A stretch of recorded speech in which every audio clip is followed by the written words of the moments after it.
Republican candidates were under the same roof last night, attending the New York State Republican Gala here in Manhattan. NBC national correspondent Peter Alexander covering that side of the race. Peter, good morning.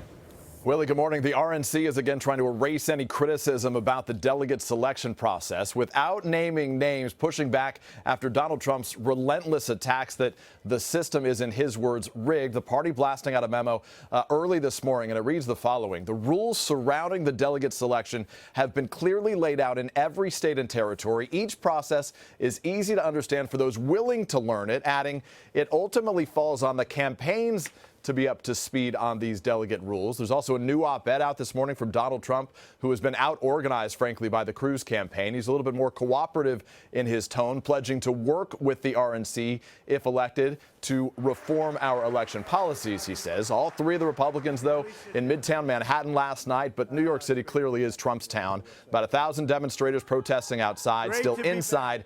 Trump made an impassioned defense of New York values. This was the state's GOP Republican Gala. That obviously was a swipe at Ted Cruz, whose applause lines really fell on deaf ears at this dinner. And today, the New York Post is endorsing the billionaire developer ahead of Tuesday's primary, while pressing him to sort of soften his rhetoric as he would head toward the general election, writing, "The Post pivot Trump needs to be more presidential, better informed on policy, more self-disciplined, and less thin-skinned. Yet the promise is clearly there in the rookie," they say, who is, after all, leading the field as the finals near. Now 4 days to go. Trump looking for an embrace from the Empire State. Willie and Savannah. And it looks like he'll get it, according to the polls. Peter Alexander, thanks so much.